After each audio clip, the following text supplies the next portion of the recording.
안녕하세요. 직접 얼굴을 보고 인사를 드리면 좋을 텐데 이렇게 영상으로나마 만나게 돼서 반갑습니다. 저는 현재 홍콩 내 MBA 프로그램의 커리어 매니저로 일을 하고 있습니다. 제가 하는 일은 홍콩에서 취업을 하고자 하는 MBA 학생들의 커리어 전략을 컨설팅하고 또 다양한 회사들을 만나서 회사의 하이링 니즈에 맞게 학생들을 디벨로핑하고 또 트레이닝하는 일을 하고 있습니다. 그래서 사실 여러분들과 같이 취업을 준비하는 지원자들의 고민을 거의 매일같이 듣는 한편, 또 좀 더 효율적이고 효과적으로 인재를 채용하고자 하는 회사들의 전략적 변화 역시 아주 가까이서 체감을 하고 있습니다. 그리고 무엇보다 저도 한국에서 이제 교육을 받고 또 직장을 다녔던 경험이 있는데 홍콩에 와서 금융권을 비롯해서 다양한 분야에서 취업과 이직을 직접 경험을 해봤기 때문에 오늘 저의 세션이 홍콩에서의 취업을 희망하시는 여러분들께 도움이 되기를 바랍니다. 오늘 저희 세션에서는 제가 세 가지 포인트를 중점적으로 말씀을 드리려고 하는데요. 첫째는 아마 여러분들이 가장 궁금해하실 홍콩의 recent job market 트렌드입니다. 그리고 둘째는 과연 어떤 방법으로 홍콩에서의 job opportunity를 search할 것인가. 그리고 마지막으로는 이 search한 opportunity들을 어떤 액션들로 여러분들의 것으로 만들 것인가. 이렇게 세 가지 포인트를 가지고 얘기를 나눠보려고 합니다. 제가 홍콩에서 일하면서 사실 가장 많이 듣는 질문 중 하나가 요즘 홍콩 잡마켓 어때요? 라는 질문인데요. 전반적으로 작년과 비교해 봤을 때 올해 2021년에는 제가 함께 일하고 있는 금융권을 비롯해서 다양한 업계의 글로벌 기업들이 하이링 플래닝을 하거나 또 탤런트 매니지먼트에 대한 이야기를 점점 많이 하고 있는데 이런 점들은 지금 홍콩 취업을 준비하는 여러분들께 꽤 긍정적인 사인이 될 것 같습니다. 여러분들이 캔디데이트로서 다른 뛰어난 글로벌 인재들과 끊임없이 경쟁을 하시고 있는 만큼 글로벌 기업들 역시 지원자 중에서 best of best 캔디데이트를 찾으려고 아주 끊임없이 노력을 합니다. 그렇다면 기업 입장에서는 사실 이러한 노력에 얼마나 많은 시간과 인력을 투자할까요? 또 그렇게 해서 선택된 캔디데이트들이 정말 베스트 오브 베스트 탤런트가 맞을까요? 그리고 결과적으로 그들이 과연 회사에 오래 남아 있을까요? 이러한 고민을 바탕으로 최근 글로벌 기업들의 하이링 포커스는 easily trainable 한 포텐셜이 있는 캔디데이트와 well trained 된 high performing 캔디데이트의 채용입니다. 이러한 채용 전략의 하나로 최근 많은 글로벌 기업들은 매니지먼트 트레이닝이나 매니지먼트 어소시에이트 프로그램들을 통해서 인재를 신규 채용하고 있습니다. 흔히 MT 프로그램이라고 얘기를 하는데요. 당연히 회사마다 프로그램 디테일은 조금씩 다르겠지만 보통 학부나 회사 경험이 적은 석사 졸업생들이 지원할 수 있는 경우가 대부분이고 짧게는 6개월, 길게는 12개월에서 24개월 정도 여러 비즈니스 혹은 로케이션에서 로테이션 근무를 하게 됩니다. 대부분의 회사들은 MT 프로그램을 통해서 아직 경험은 없지만 잠재력을 보이는 사회 초년생들을 뽑아서 트레인하고 culturally embrace해서 장기적으로는 회사의 리더로 성장시키기를 원합니다. 어떻게 보면 아이돌 육성 프로그램과 비슷하기도 하죠. MT 프로그램과 비슷하게 금융권에서는 썸머 혹은 윈터 프로그램이 있습니다. 외국계 금융권에 취업하고자 하는 학생들이라면 이미 썸머 애널리스트나 어소시에이트 프로그램에 대해서 잘 알고 있을 텐데요. 여러분들이 희망하는 소위 bulge bracket banks, Goldman Sachs, JP Morgan, Citibank 같이 이런 은행들은 모두 썸머 프로그램을 통해서 인재를 신규 채용하고 있습니다. 썸머 프로그램의 목적은 앞서 이야기한 MT 프로그램과 비슷한데 금융권 프로그램은 중요한 두 가지 특징이 있어요. 첫째는 기간인데 프로그램 이름 그대로 썸머 기간 동안만 일을 하게 됩니다. MT 프로그램은 채용이 되면 대부분 바로 풀타임으로 시작을 하는 반면 금융권들의 썸머나 윈터 프로그램은 이 기간만 일한다는 게 굉장히 특징적인 부분인데 보통 은행마다 좀 다르긴 하지만 대부분 6월이나 7월에 일을 시작해서 8주에서 10주 정도 기간으로 일을 하고 이 기간을 마치는 시점에 뭐 예를 들면 시니어 리더 앞에서 개인적으로 혹은 그룹으로 프레젠테이션을 하는 등 오버한 그런 퍼포먼스에 대한 평가를 받고 그 다음에 그 평가에 따라서 리턴 오퍼 여부가 결정이 됩니다. 결국 썸머 프로그램 후에 채용 여부는 하이 퍼포먼스에 달려 있다고 할 수 있겠죠.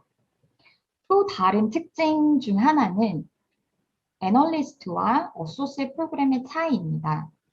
이 차이는 단순히 회사 내의 시니어리티뿐만 아니라 회사 측에서 타겟으로 채용하는 캔디데이트 그룹 자체가 다르다는 것을 의미합니다.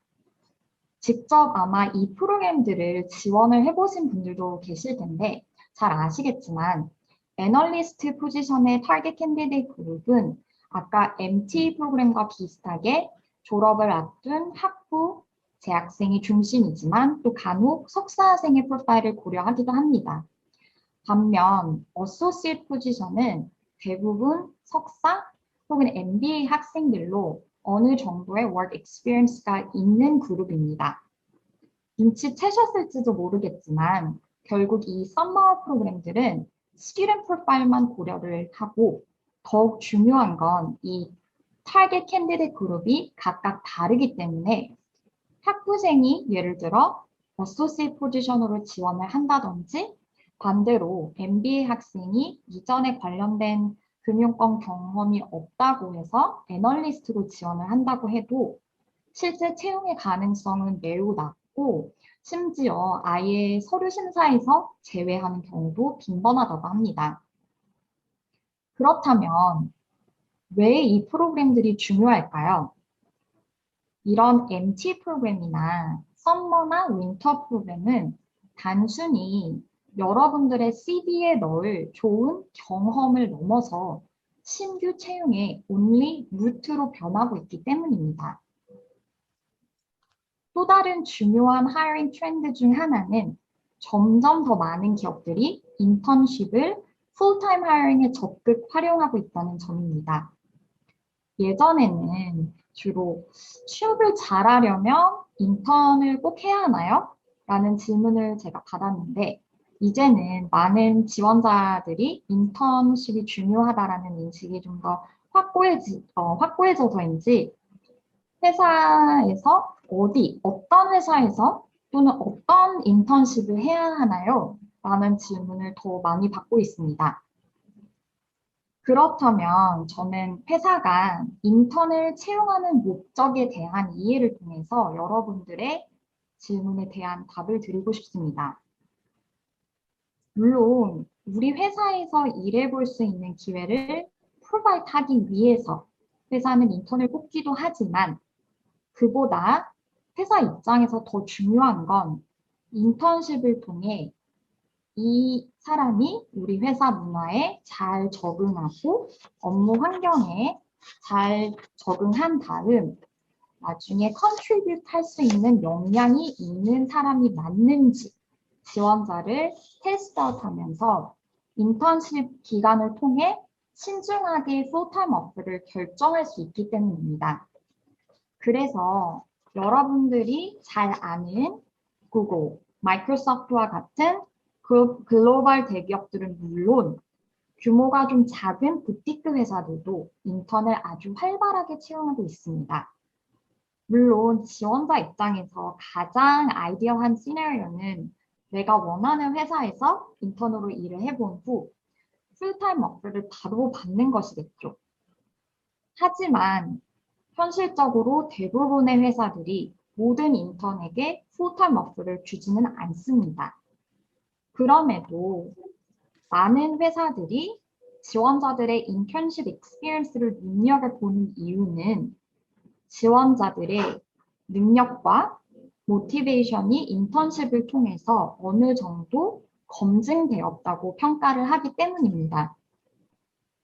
만약에 여러분이 누군가를 채용해야 한다면 비록 우리 회사에서의 인턴십은 아니었더라도 관련된 인더스트리 내에서 우리 회사의 peer 혹은 competitor 회사에서 비슷한 업무 환경을 경험해 본 지원자와 그런 경험이 전혀 없는 지원자 중 누구를 먼저 고려할 것 같나요?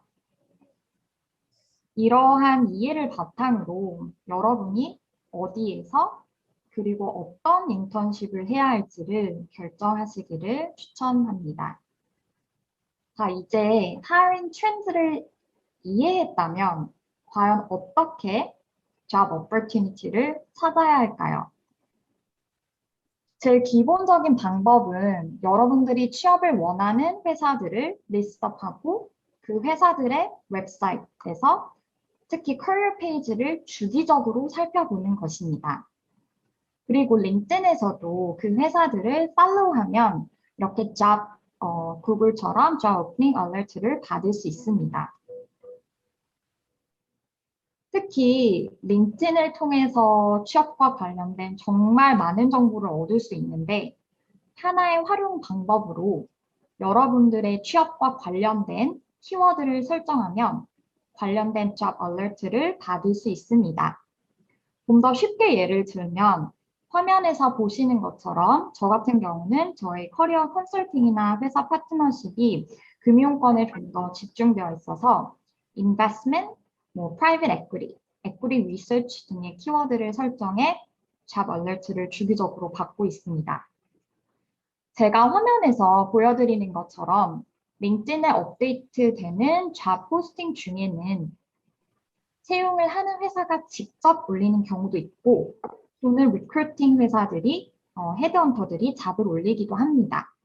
이를 쉽게 구별하는 팁을 바로 다음 슬라이드에서 보여드리겠습니다. 또 다른 search source는 jobboard인데요. 예를 들어서 Indeed, eFinancial Careers 혹은 JobsDB와 같은 플랫폼들을 통해서도 job opportunity를 확인할 수 있습니다. 제가 지금 화면으로 보여드리는 샘플은 인디드하고 eFinancial인데요.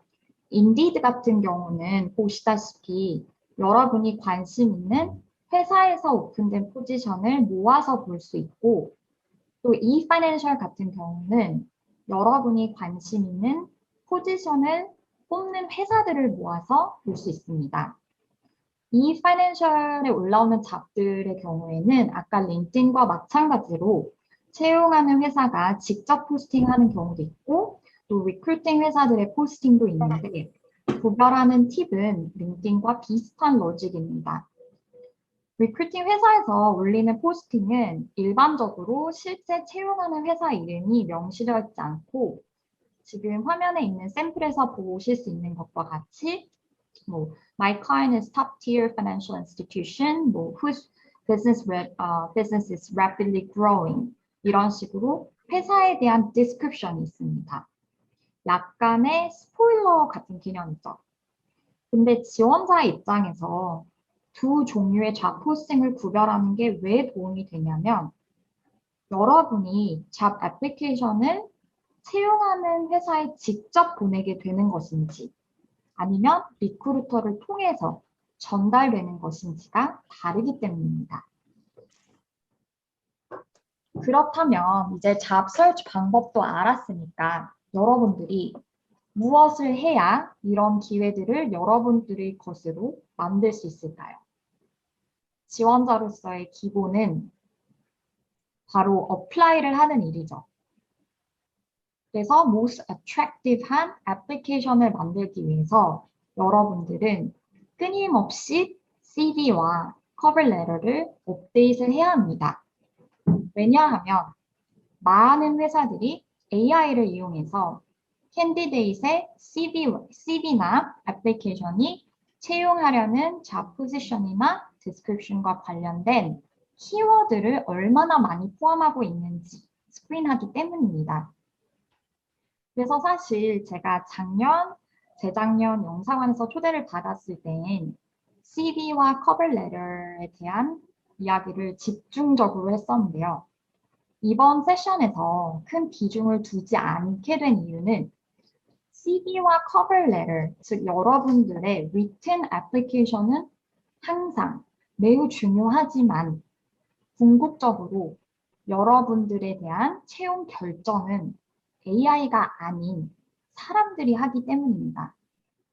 최근 글로벌 하이어링 포커스를 다시 리마인드 해드리면 바로 high potential 그리고 proven experience인데 그렇다면 어떻게 효과적으로 이 두 가지 측면이 아주 아웃스탠딩한 캔디데이트로 인정을 받을 수 있을까요? 바로 여러분들의 액션을 통해 쇼케이스할 수 있습니다.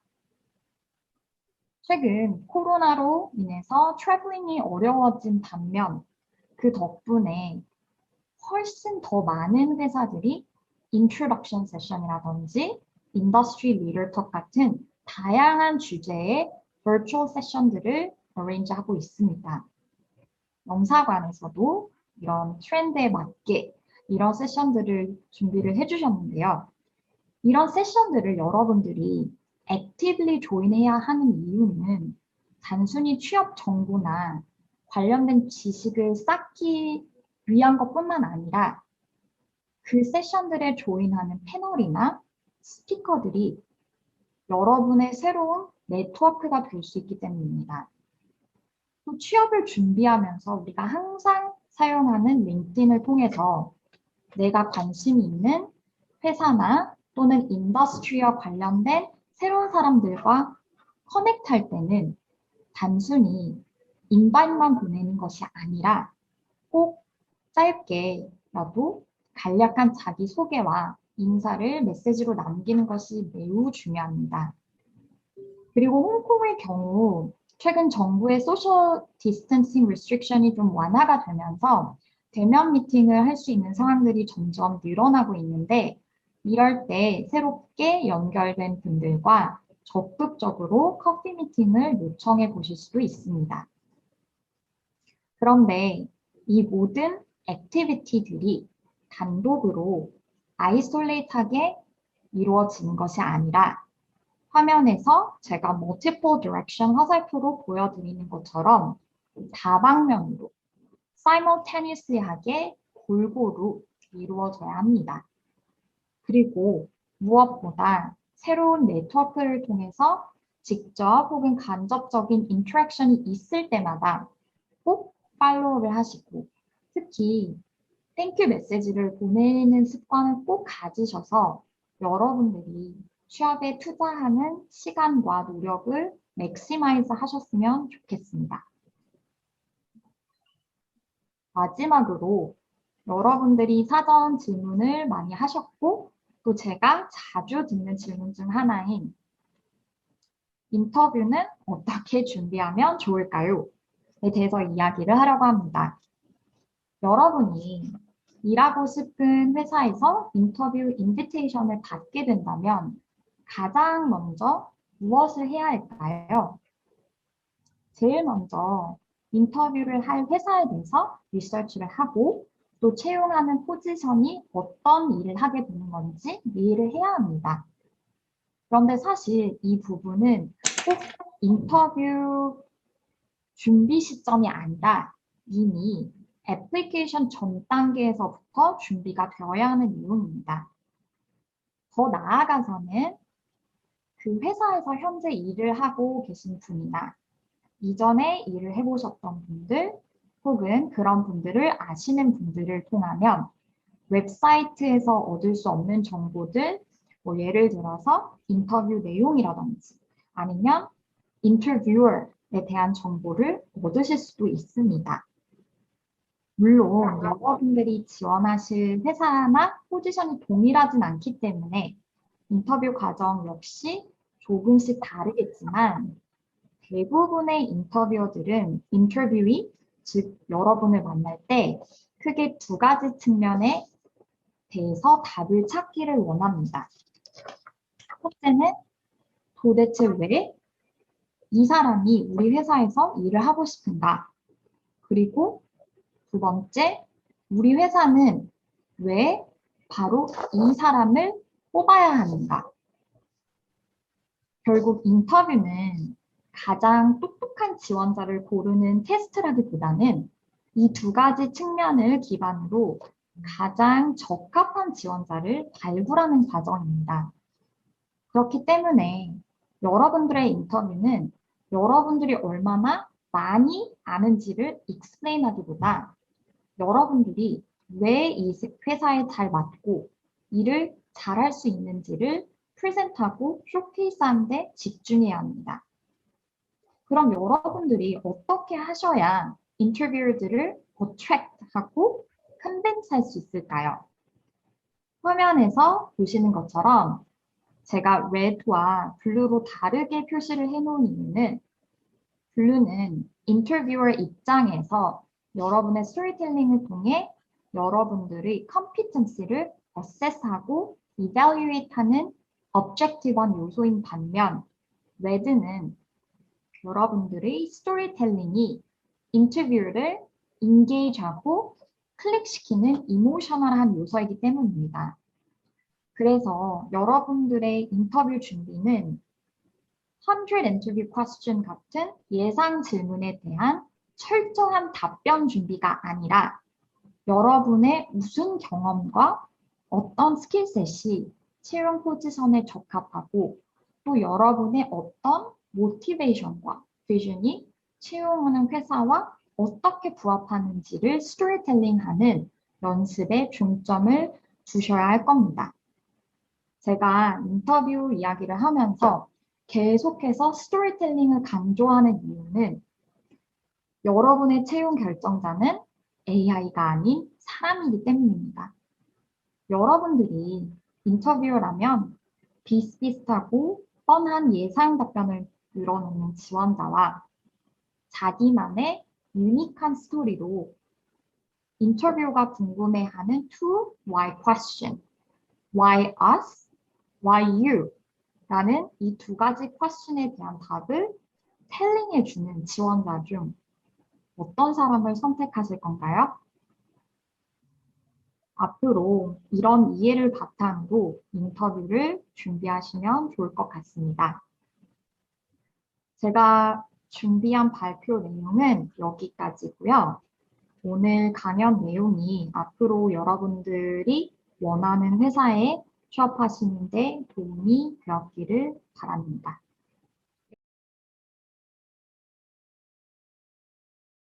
정말 좋은 질문 해주셨는데요.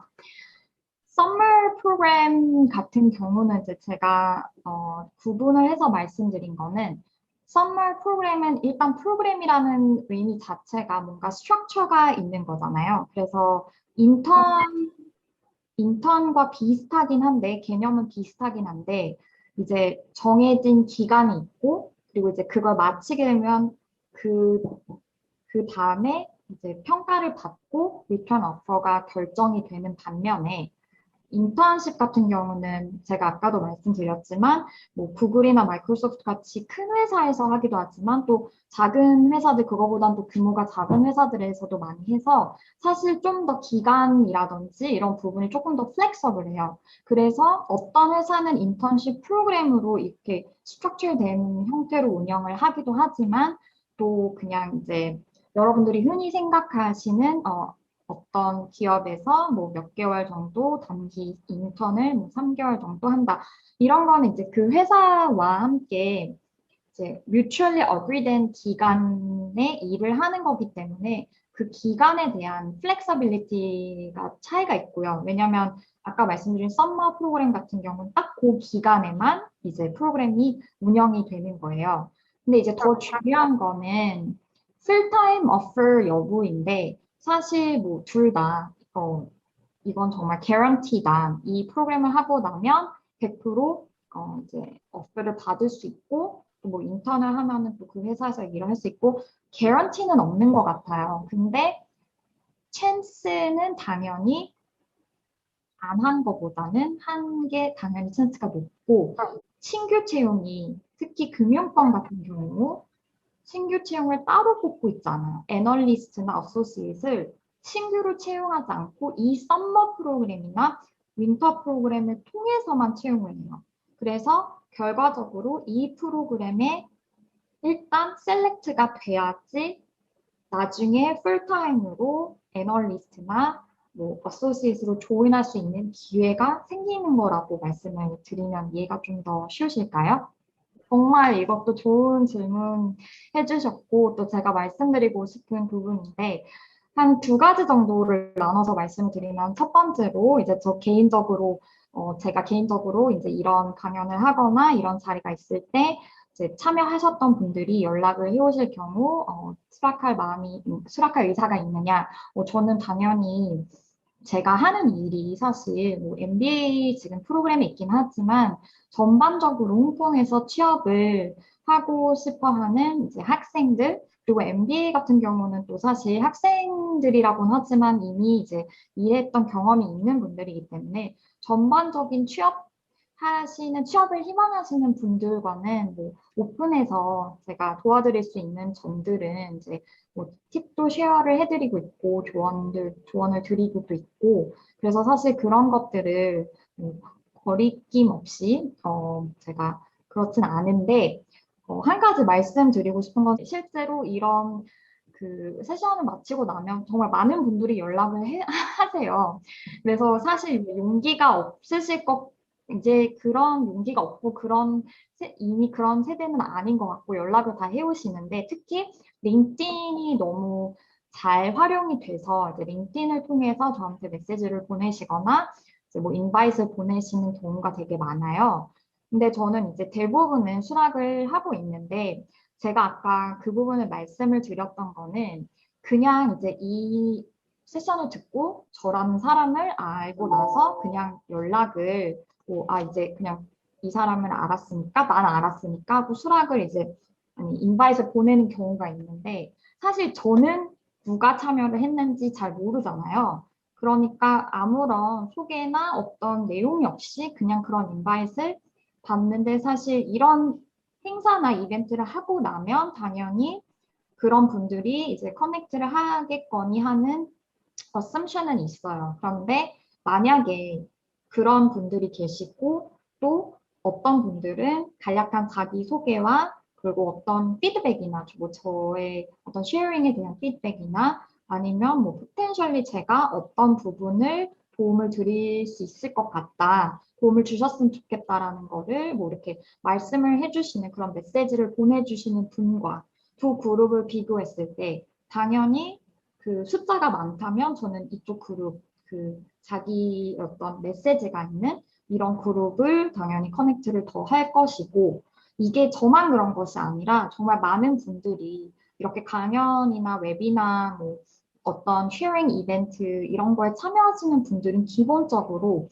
본인이 갖고 있는 익스피리언스나 어떤 그런 팁들을 쉐어하고자 하는 그런 열정과 의지가 있으신 분들이에요. 하지만 그 기회를 어떤 식으로 어프로치 할 것인가가 훨씬 더 중요한 것 같아요. 그래서 항상 별거 되게 마이너한 것 같지만 꼭 어떤 점이 좋았고 그리고 그게 어떻게 보면 그 연락하시는 분들 그렇게 네트워킹을 하려고 하시는 분들을 좀 더 아웃스탠딩하게 인식할 수 있는 그런 어떤 소스가 되는 것 같아요.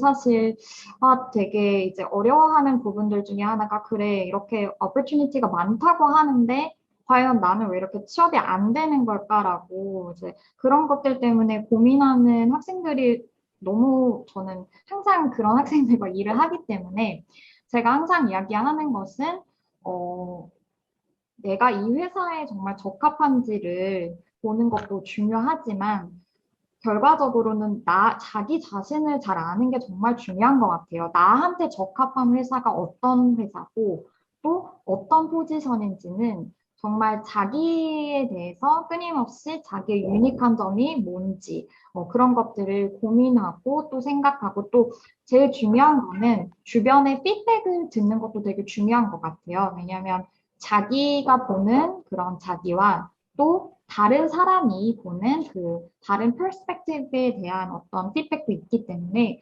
그런 부분들을 좀 이렇게 보충을 하셔서 과연 내가 이 회사에 맞게 그거를 이렇게 만들어가는 것도 중요하지만 내가 어떤 사람인지 그리고 어떤 회사에 맞는 인재인지를 조금 더 고민을 많이 해보셨으면 좋겠어요. 이렇게 패키지로 인턴 정보가 쭉 이렇게 나와 있는 홈페이지 같은 것들 그냥 원탑 솔루션이 있으면 정말 좋겠죠. 하지만 그런 거는 많지 않아요. 많지 않은데 제가 왜 여러 가지 소스들을 알려드렸냐면 사실 지금 들으시는 분들이 여러 분야의 취업을 희망하시는 것도 있지만 또 기회라는 게 내가 이 회사에 아니면 이 인더스트리에 관심이 있으니까 이것만 보면 또 다른 기회들을 놓칠 수가 있거든요. 그래서 제가 아까도 말씀을 드렸지만 회사, 본인이 관심 있는 회사 웹사이트를 가면 당연히 뭐 인턴이나 풀타임 포지션에 대한 그런 업데이트이 당연히 올라올 거고 링크드인이나 아까 말씀드렸던 잡월, 뭐 eFinancial, 인디드, 잡디비 이런 데서도 다 인턴 혹은 풀타임 이렇게 다 포지션들이 정보가 올라오고 있기 때문에 그런 곳에서 이제 좀 정보를 찾아보시면 좋을 것 같아요. 사실 외국 기업들이 홍콩을 떠난다고 이제 이런 얘기는 저희도 이제 많이 하고 저희의 관심사이기도 한데 이제 홍콩에서 일을 하는 사람이라면 당연히 이 부분이 관심이 있는데 사실 정말 실제적으로는 리얼리티는 뭐 그렇게 많은 엑식 현상이 일어나고 있지는 않고요. 근데 다만 어떤 회사들은 이제 글로벌 기업들 중에서 뭐 에이펙 그런 리저널 오피스의 어떤 헤드 오피스를 홍콩으로 두었다가 이제 뭐 싱가포르로 좀 그 무브를 한다든지 아니면 뭐 샹하이로 무브를 한다든지 그런 케이스는 종종 있어요. 그래서 그런 몇몇 회사들 이렇게 그런 회사들이 있는데 뭐 금융권도 사실 제 주변에서는 금융권에 계신 분들이 많기 때문에 아 정말 홍콩 오피스에서 이제 일자리가 사라지고 막 다른 싱가포르나 다른 데로 가야 되는 거가 아닌가라고 하는데 그렇게 그런 경우는 있지만 그것 때문에 취업 기회가 줄어드는 거는 아니라고 생각을 해요. 왜냐하면 취업 기회는 사실 그 옮기는 회사에만 있는 게 아니고 또 새롭게 사실 그 회사들이 옮겨 나가면서 또 다른 회사들이 홍콩을 이제 아시아를 이제 들어오는 엔터하는 입장에서 보안법 때문은 아니지만 저는 이제 오늘 제가 말씀을 미처 그 제 세션에는 드리지는 못했는데 Greater Bay Area에 대한 중요성이 정말 높아지고 있어요. 그래서 중국 이쪽 신천, 뭐 광저우 이렇게 해서 Greater Bay Area에 대한 어떤 그 중국 내에서도 그런 투자나 어떤 기회들이 점점 늘어나고 또 외국에서조차 이 Greater Bay Area에 대한 투자나 어떤 career opportunity를 많이 보기 때문에 그래서 점점 더 사실 이쪽을 중점으로 두고 이제 홍콩에 진출을 하려고 하는 기업들이 있어서 실질적으로는 취업 기회가 줄어들고 있다고 보여지지는 않습니다. 좋은 질문인데요. 어, 제가 제 경험을 말씀을 드리면 사실 제가 뭐 누가 가르쳐 주신 건 아닌데 저 같은 경우는 면접을 볼 때마다 이제 면접을 보고 나서 인터뷰어들의 이메일을 아는 경우에는 항상 팔로워 이메일을 썼어요. 근데 막 너무 길게 쓴 건 아니고 일단 가장 중요한 건 지금 질문해 주신 분처럼 어떤 감사의 표현 그리고 일단 인터뷰라는 그 그런 어떤 채널이지만 그 시간을 인터뷰어가 내셔서 인터뷰를 만났기 때문에 그리고 그 시간을 통해서 제가 어세스되고 이별리에이트 된 것도 있지만 사실 그분들과의 인터랙션을 통해서 회사 대한 어떤 그런 비전이나 뭐 비즈니스에 대한 좀 이해나 이런 것들도 저한테도 도움이 됐기 때문에 인터뷰에 어떤 성공과 실패와 관계없이 저는 그 기회를 되게 감사했던 것 같아요. 그래서 그런 점에 감사하다고 이제 말씀을 드리고, 그 다음에 이제 한 가지 더 보탠 거는 저는 이제 그런 팔로우 이메일을 약간 어떤 스탠다드한 포맷처럼 이렇게 보내시는 분들이 있고, 저도 그런 이메일을 받을 때가 굉장히 많은데, 그럼 딱 알거든요. 아, 이거는 그냥 정말 형식적으로 보내는 거구나. 근데 사실 뭐 형식적으로 보내는 것조차 안 하는 것보단 난데, 형식적으로 보내는 것보다 더 좋은 건 정말 의미 있는 메시지를 보내는 거잖아요. 그래서 저 같은 경우에는 그 인터뷰를 하는 동안에 특별하게 그 인터뷰어 분이 말씀하셨던 어떤 특별한 커멘트나 어떤 단어나 저한테 이렇게 들으면서 저한테 뭐 인스파이어 됐다는 어떤 그런 단어나 그런 부분들이 있으면 그런 것들을 좀 찝어서 아 이런 부분을 들어서 정말 되게 이런 점이 정말 저는 너무 배울 점이 뭐 많았다든지 아니면 이런 점에 저도 같이 의견을 해서 회사에 정말 들어가서 이런 점을 같이 했으면 좋겠다. 그러니까 어떤 커뮤니티를 만드는 것 같아요. 근데 그 인터뷰 그 공간에서 대화하지 않은 사람은 모르는 인터뷰어와 나와의 그런 커뮤니티를 팔로우 이메일을 통해서 분명히 만들 수 있고 또 그런 이메일을 보냈을 때는 답장을 못 받는 거에 대해서는 너무 걱정을 하지 마세요. 왜냐하면 일단 수신만 된다면 답장이 오고 안 오고가 인터뷰의 어떤 당락을 결정하지는 않거든요. 근데 물론 답장까지 받으면 정말 너무 좋은 케이스인데 답장을 주시면서 인터뷰를 그 오퍼를 안 주실 때도 있어요. 그렇기 때문에 답장을 받느냐 안 받느냐보다는 내가 이 인터뷰어에게 어떤 임프레션을 마지막까지 인터뷰가 끝나고서도 남기느냐 여기에 좀 포인트를 주시면 될 것 같아요. 이거는 참 중요한, 제가 되게 많이 듣는 질문 중에 하나인 게, 사실 사회 초년생 분들도 어려우시겠지만, 되게 정말 인트레스팅한 거는 MBA 학생들처럼 이제 이전에 직장 경험이 있는 분들도 이런 것들을 되게 어려워한다는 점인데요. 사실 어떤 질문을 물어보는 게 좋냐 이렇게 어떤 티피컬한 그런 질문보다는 이 네트워킹을 해서 사실 모두 되게 바쁘잖아요. 그리고 이때 뭐 커피 미팅을 하거나 콜드 메일을 보낼 때는 그냥 여러분들이 아무한테나 이렇게 보내시는 건 아닐 거라고 생각을 해요. 하이어링 본인이 가고 싶어 하는 그 포지션과 관련된 어떤 아니면 인더스트리얼 관련된 뭐 엑스퍼트라든지 아니면 하이어링 매니저라든지 뭐 관련이 있는 사람들을 만나려고 하시는 게 목적인데 그분들은 대부분 되게 많이 바쁘시잖아요.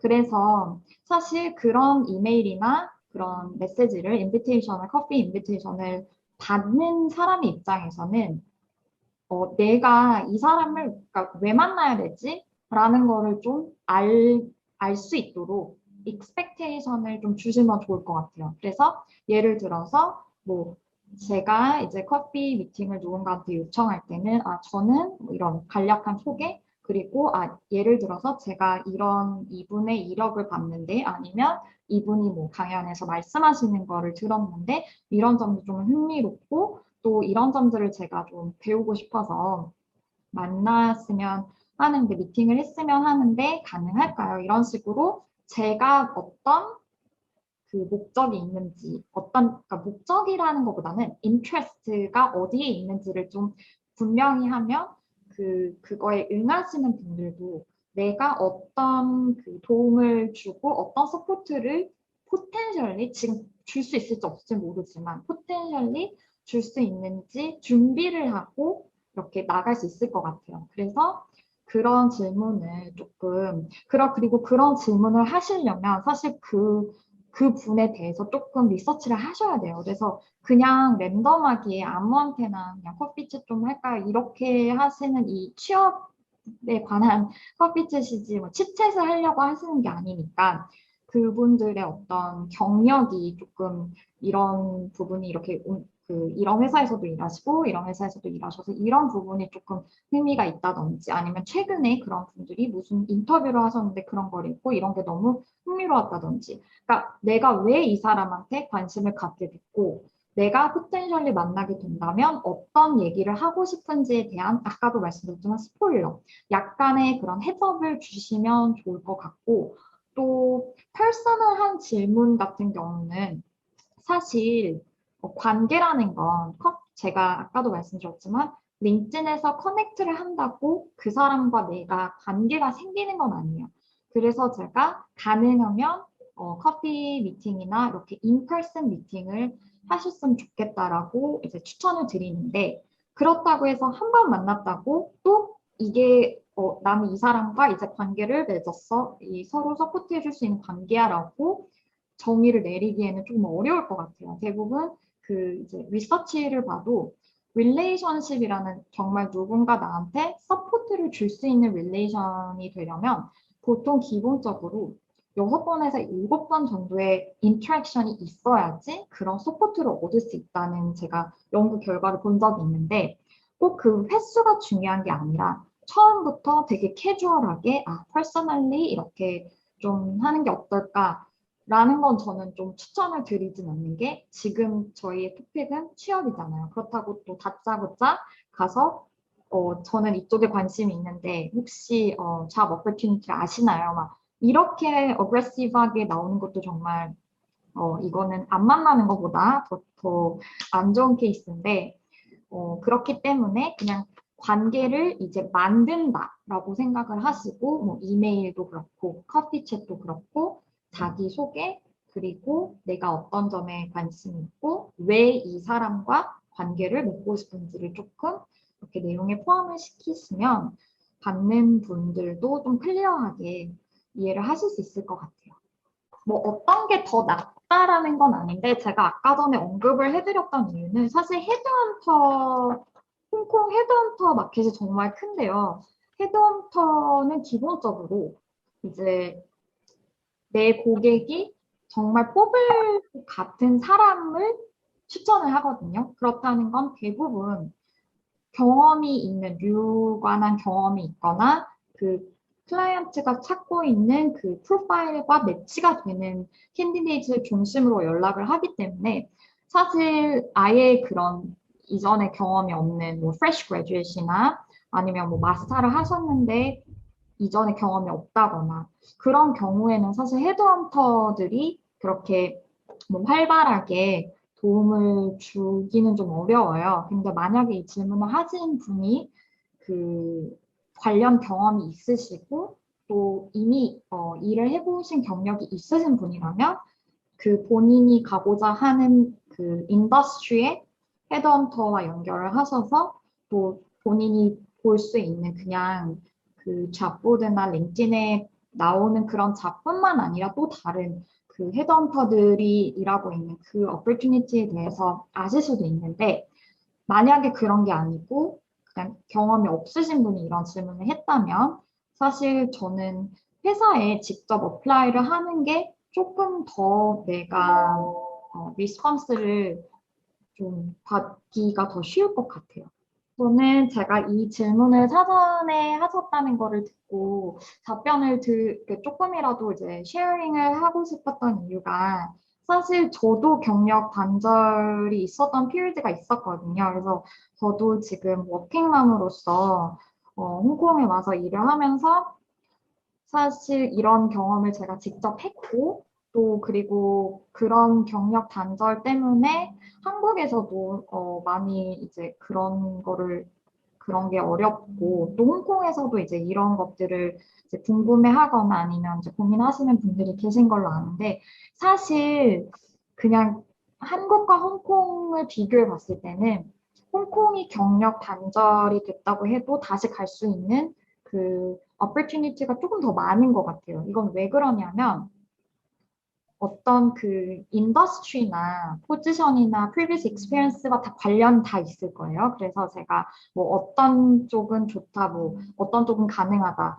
아까 말씀하셨지만 뭐 회계 쪽을 전공하셨다고 하셨지만 그게 또 회계로 가실 수 있고 뭐 이런 것들을 말씀드리는 건 아닌데 제가 인터뷰를 하면서 느꼈던 점들은 사실 인플로어 입장에서는 그리고 제가 인터뷰를 했던 인플로어들은 대부분이 이제 글로벌한 기업들이었는데 인플로어 입장에서는 왜 쉬었어라는 그 경력 갭에 대한 그냥 리즌이 궁금한 거예요. 그거를 어떤 블레임을 한다든지 아니면 너는 이제 경력이 이렇게 2, 3년 혹은 뭐 4, 5년 이렇게 남들이 열심히 일할 때 넌 이 경력이 없으니까 넌 부족해. 이렇게 하는 것이 아니고 왜를 되게 많이 궁금해 하더라고요. 그래서 저도 그런 질문을 이때는 그러면 뭘 했나 이런 질문을 받으면 그러면 이래서 경력을 뭐 이렇게 일을 쉬게 됐습니다라고 이야기를 하면 그냥 이해를 하고 그 다음 질문을 넘어가더라고요. 그러니까 사실 인프로 입장에서는 이걸 알고 싶고 clarify 하고 싶고 그 다음에 make sense 되는 reason인지 정말 incompetent해서 내가 일을 막 너무 찾고 싶은데도 계속 못 찾아서 무직인지 아니면 그 경력이 있는데 잠깐 어떤 뭐 패밀리 이슈라든지 아니면 퍼스널 이슈라든지 아니면 뭐 공부를 한다든지 다른 여러 가지 이유로 그런 갭이 생겼던 거는 갭에 대한 reasoning, clarify를 하면 인프로들은 그냥 오케이예요. 근데 다만 이제 이런 것들을 조금 더 좋게 이렇게 포장해서 말하려고 하면 그러면 그럴수록 이제 나웃이 생기기 때문에 더 이제 이렇게 깊게 들어가서 왜 그때 왜 이런 선택을 해야 됐고 막 이런 것들을 이제 물어보게 되는데 홍콩 같은 경우는 퍼스널한 어떤 이슈가 궁금한 게 아니고 그 이슈들을 매니저하는 데 있어서의 그 인터뷰의 로지컬 센스를 보는 것 같아요. 아, 이런 점을 고려해서 이 사람이 잠깐 업계를 떠났다가 이렇게 다시 일을 하려고 하는구나. 그리고 또 중요한 거는 다시 일을 하려고 하는 그 이제 포지션이나 아니면 인더스트리가 내가 쉬었다고 해도 이걸 충분히 다시 커버할 수 있는 이쪽에서 계속 일을 해온 그런 캔디데이트들과 동일하게 아니면 조금 부족하지만 약간의 트레이닝으로 또 이렇게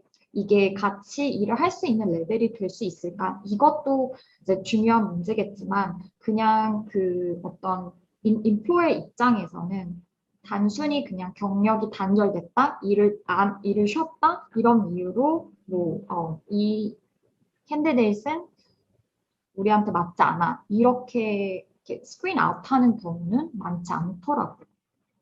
아, 제가 이 말을 제가 그 기회를 드린 걸 보고 한 가지 마지막으로 말씀드리고 싶은 건 언제나 be confident but be humble 이 두 가지를 기억하시고 해외 취업에 그 도전을 계속 하셨으면 좋겠습니다. 응원합니다. 감사합니다.